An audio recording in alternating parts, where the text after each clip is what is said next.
اللہ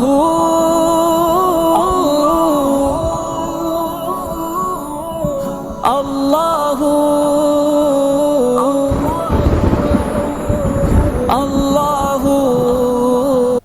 دوستی کی یہ داستان 4000 سال پرانی ہے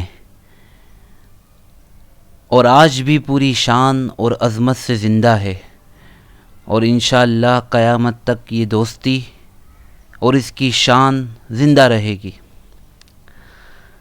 ان کا شمار اللہ رب العزت کے عظیم انبیاء میں ہوتا ہے۔ اللہ نے انہیں خلیل اللہ یعنی اپنے دوست کا لقب دیا۔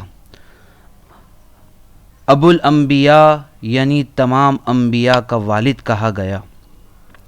انہیں حنیف یعنی ہر طرف سے یکسو ہو کر اللہ کی طرف متوجہ ہونے والا کہا گیا۔ ان کی قربانیوں اور اطاعت کی وجہ سے انہیں ساری انسانیت کا امام بنایا گیا۔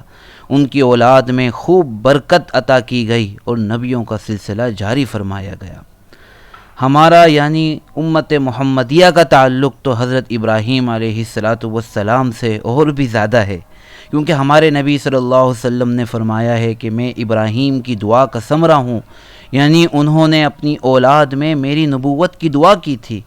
آپ علیہ السلام کا تعلق اولاد ابراہیم اور اسماعیل کے سب سے عظیم قبیلے قریش سے تھا۔ شکل و شباہت میں بھی حضرت ابراہیم اور سرکار دو عالم صلی اللہ علیہ وسلم مشابہ تھے۔ یہ بڑی اہم بات ہے کہ قرآن کریم کی 25 صورتوں میں تقریباً 70 مرتبہ حضرت ابراہیم علیہ السلام کا تذکرہ کیا گیا ہے، اور قرآن کریم کی ایک صورت تو انہی کے نام سے منسوب ہے اور قیامت تک رہے گی، یعنی سورہ ابراہیم۔ دین اسلام کو دین ابراہیمی کہا گیا، اور ہمارے نبی اور ہمیں ملت ابراہیمی کی پیروی کا حکم دیا گیا۔ بتایا گیا کہ بھائی تمہارا نام بھی مسلمان، یعنی اس امت کا نام جو مسلمان وہ ابراہیم نے رکھا تھا۔ ان کی یادگاروں کو اسلام کے شعائر یعنی لازمی عبادتوں کا درجہ دیا گیا۔ ان کی سنتوں کو ہمارے دین میں جاری رکھا گیا، جیسے ناخن کاٹنا، ختنہ کرانا، جسم کی صفائی وغیرہ کو ابراہیم کی پیروی میں ہمارے لیے بھی سنت قرار دیا گیا۔ ہمارے لیے جس درود کو سب سے افضل قرار دیا گیا اور جسے ہم ہر نماز میں پڑھتے ہیں وہ درود ابراہیمی ہی ہے۔ لہذا ہر نماز میں ہم اپنے نبی صلی اللہ علیہ وسلم کے ساتھ حضرت ابراہیم کا تذکرہ بھی کرتے ہیں۔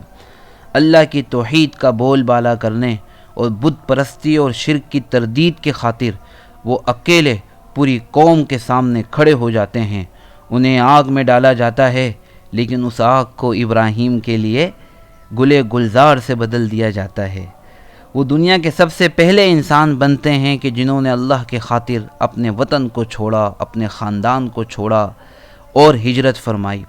طوفان نوح کے بعد دوبارہ بیت اللہ کی تعمیر کی سعادت بھی حضرت ابراہیم ہی کو حاصل ہوئی۔ یہ تعمیر انہوں نے اپنے بیٹے اسماعیل کے ساتھ مل کر کی تھی، اور پھر اللہ کے حکم سے حج کی ندا لگائی۔ یہ حج اور مناسک حج بھی، حج کی تمام عبادتیں ابراہیم ہی کی طرف منسوب ہوتی ہیں اور ہوتی رہیں گی۔ مطاف میں مقام ابراہیم بھی ان کی یادگار کہ جسے مسلمانوں کو اپنی نماز کی جگہ بنانے کا حکم دیا گیا۔ جمرات میں شیطان کو کنکری مارنا بھی ان کی سنت، صفا و مروہ کی سعی ان کی بیوی حضرت ہاجرہ کی یادگار، اور زمزم کا چشمہ ان کے بیٹے اسماعیل کی نشانی۔ اور یہ صفا و مروہ اور زمزم، یہ دونوں نشانیاں ابراہیم کی اس قربانی کو یاد دلاتی ہیں کہ انہوں نے اللہ کے حکم سے اپنی بیوی اور شیر خوار بچے کو لغدق صحرا میں چھوڑ دیا تھا۔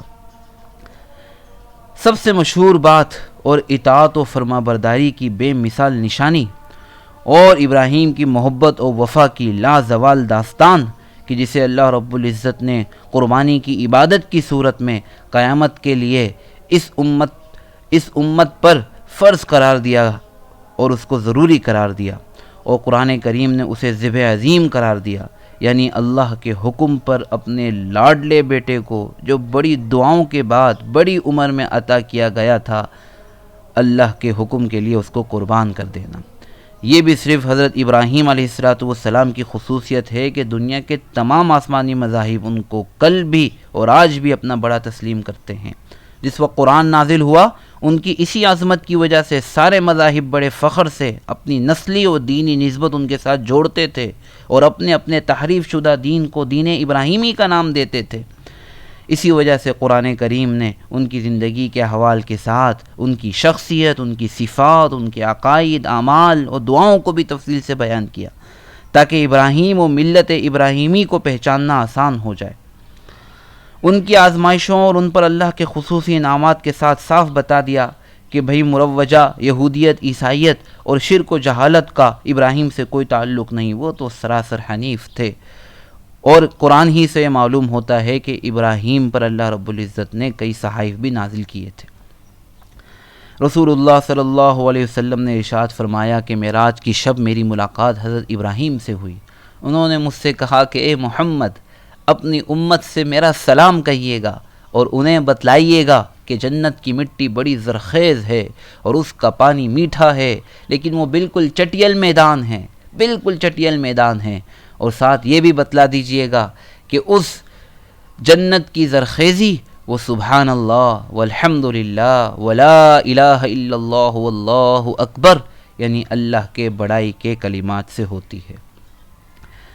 حضرت ابراہیم علیہ السلام جیسے جلیل القدر اولو العظم پیغمبر، اللہ کے خلیل، ابو الانبیاء، جن کا تعلق ہمارے نبی، ہمارے دین اور ہماری عبادتوں سے اتنا گہرا ہے، ان کی زندگی، ان کی صفات اور ان کی دعاؤں کے بارے میں جاننا یہ ہر مسلمان کے لیے بہت اہمیت رکھتا ہے، اور ہمیں ان کے بارے میں یہ سب کچھ جاننا چاہیے۔ اللہ